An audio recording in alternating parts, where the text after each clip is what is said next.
Imagine a city gripped by fear, a serial killer on the loose, and the only clues are cryptic letters sent to the local newspaper. This is the chilling backdrop of the late 60s in San Francisco, a time marked by the heinous acts of a man who would come to be known as the Zodiac Killer. Unlike most criminals, the Zodiac didn't shy away from the limelight. He reveled in it, taunting the police and the public with coded letters filled with ciphers and chilling threats.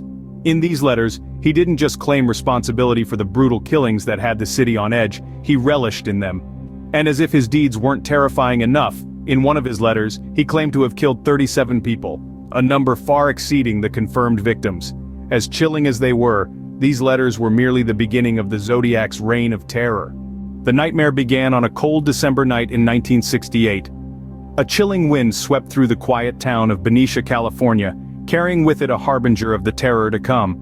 That night, two young teenagers, Betty Lou Jensen and David Arthur Faraday, became the first known victims of a man who would later come to be known as the Zodiac Killer. Betty Lou, only 16 years old, was a lively, vivacious young girl with her whole life ahead of her.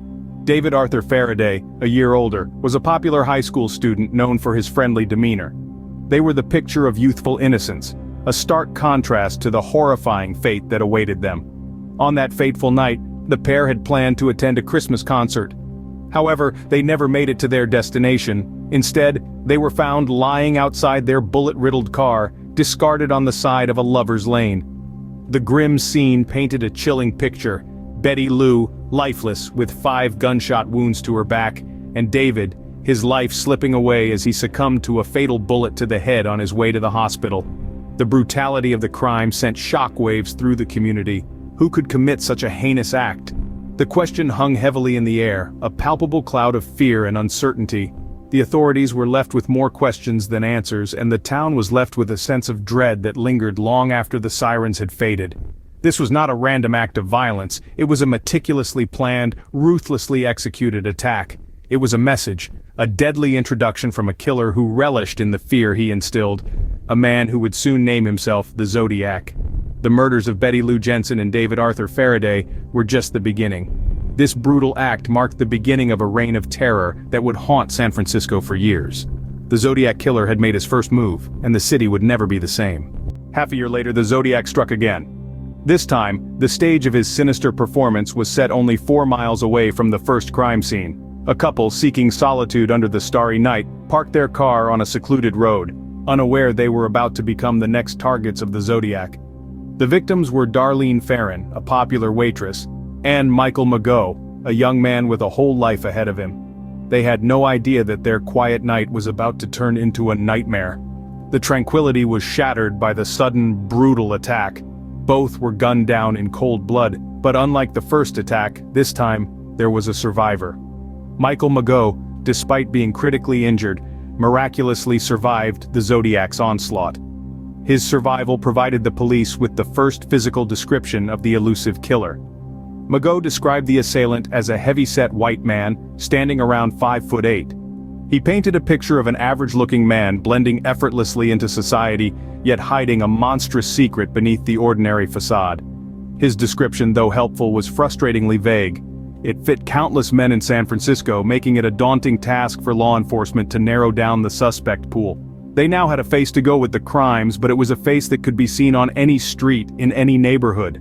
Despite this new lead, the authorities were still left grappling in the dark. The Zodiac was proving to be an enigma, a phantom hiding in plain sight. His identity remained shrouded in mystery, his motives unknown, and his next move unpredictable. The city of San Francisco, once known for its vibrant culture and bustling life, was now held hostage by fear.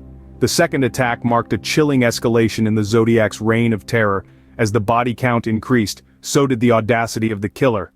The coded letters to the local paper continued to arrive, each one a chilling reminder of the Zodiac's presence amongst them.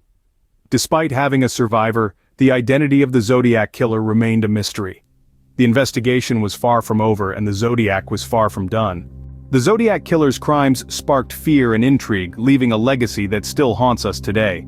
This mysterious figure, who took pleasure in communicating his deadly intentions through cryptic letters, has become an infamous character in the annals of true crime. His reign of terror, which spanned from 1968 to 1969, was felt strongly in San Francisco. He was directly linked to a minimum of 5 murders, although he claimed to have ended the lives of 37 individuals.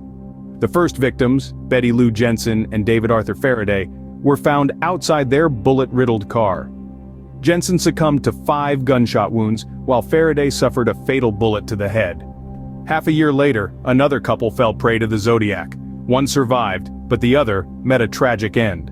The surviving victim, Michael Mageau, described the killer as a heavy-set white man, standing at around 5'8". However, it was the Zodiac himself who provided the most intriguing evidence through his cryptic letters.